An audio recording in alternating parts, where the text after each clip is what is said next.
Hi everyone, so this is going to be my postpartum depression story, and it has taken me forever to be able to do this video, but and if it's a little choppy, I'm sorry. It might be like I jump all around, but it's going to be a long video, so I wouldn't be surprised if it was 15 minutes long. And anyways, but I'll start off by telling you about my induction and all that. On March 30th, I was induced. It ended in a C-section. I was on Pitocin for 15 hours and only dilated to 5. And I regret making the decision to have an induction because I feel like I knew that I was going to have the C-section if I got induced. I was going into labor on my own. I was on that Friday before I was induced, I was a 0.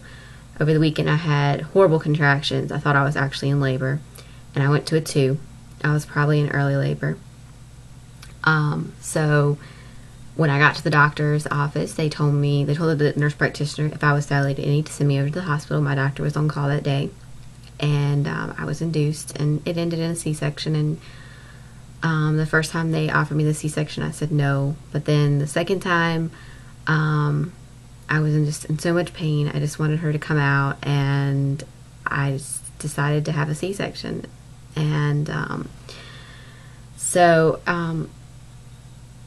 during the C-section, I was not very alert. I just don't do well with anesthesia anyways. And when she was, I just remember closing my eyes and thinking, when are they going to get her out? When are they going to get her out? Please hurry, please hurry. I don't like being strapped down to the table with my arms like this. And when they finally did get her out, it must have given me something, because then I didn't even realize that was my baby. I'm like, I asked my husband, is that my baby? And he just could not believe the effects of the anesthesia had on me. And so then I don't even remember being like sewed up and rolled out into the recovery. I stayed in recovery for like an hour, and the whole time I just slept and slept and slept.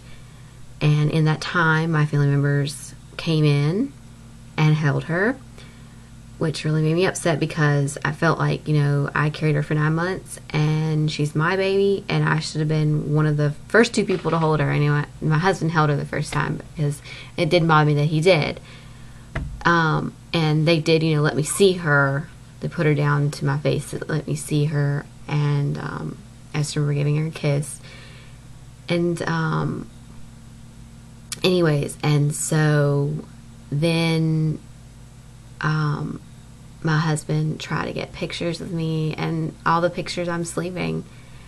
I did not get a bonding time with her. We did not get to immediately breastfeed like I wanted to. We did not get an hour or 2 to ourselves. We were so worn out from that day, because we had not gotten any sleep, that we did not have any time as a family, just as a family. We got back to the mother baby room. I was exhausted. We both fell asleep. Ella was actually in the bed with me, and we both fell asleep, which I know is a bad thing to do, but anyways, so then the next morning, we had lots of visitors, and I couldn't really take it in that I was, feeling bad. I mean, the second day I was feeling really awful. Like, I was feeling really depressed and regretting my decision, and, feeling pretty crummy for choosing to have a C-section, blaming myself for Ella getting the nick on her face, blaming myself for them ripping her from my abdomen. I felt like that was just the worst way to be born, is for someone to come in and just take you from your home and just rip you out of the abdomen, instead of just waiting for you to come out on your own. So those thoughts crossed my mind, but it really didn't start getting bad until we came home from the hospital. And it was just me and Brandon taking care of her. Well, that weekend, I think I had him, and then on Monday he went back to work. He had to go back to work because of how his schedule was.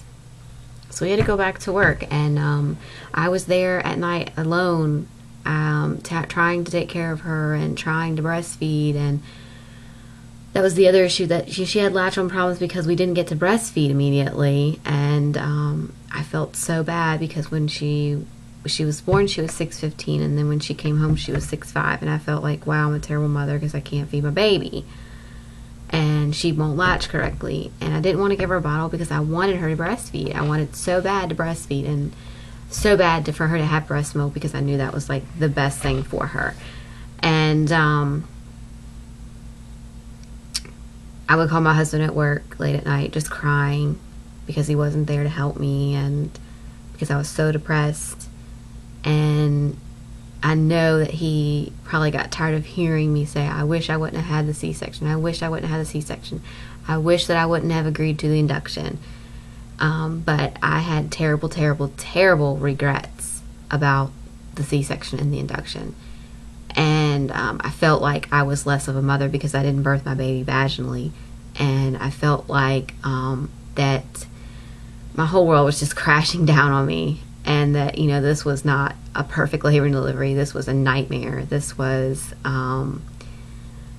you know, other mothers have these beautiful births, and here I was laid up in the bed with a C-section scar.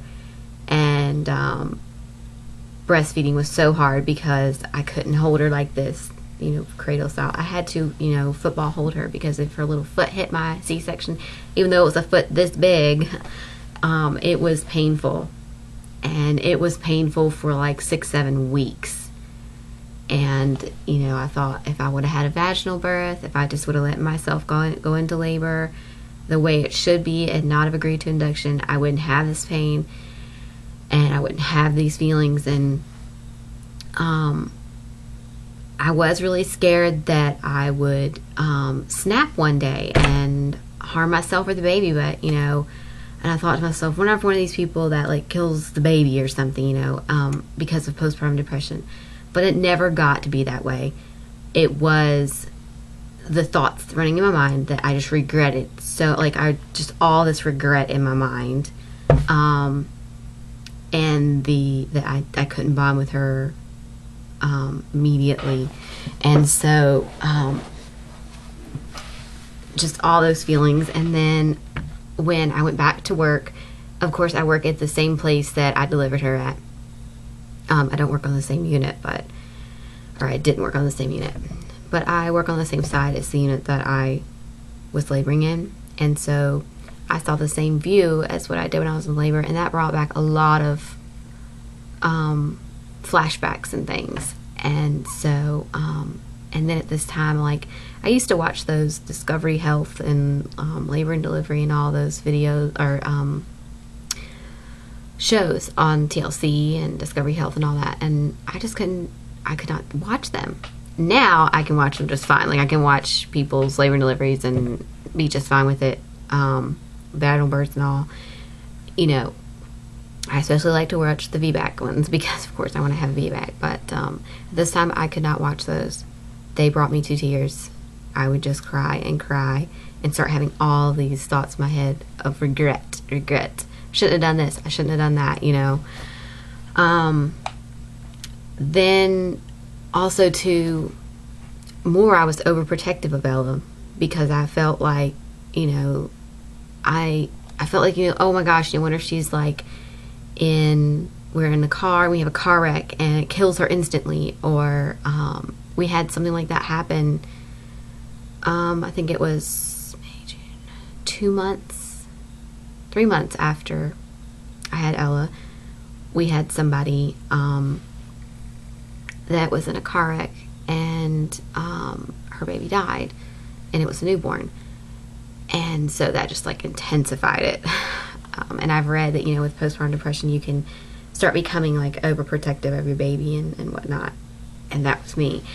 And then, you know, I was like always scared that she was going to die of SIDS or something because she wasn't sleeping right, or, you know, so, and I know women have these feelings, like even if they don't have postpartum depression, like you worry about your baby, but it was just like obsessive worrying all the time and so overprotective. And so, and then it was, you know, I felt like, you know, I wanted to be the only one to hold her and like comfort her and everything. And just that overprotectiveness. And anyways, so what else was I going to talk about? I wish that I would have told my doctor that I was suffering from postpartum depression, and I never did. And if it happens again, if this ends, my second pregnancy ends in a C-section, I know that I will have postpartum depression.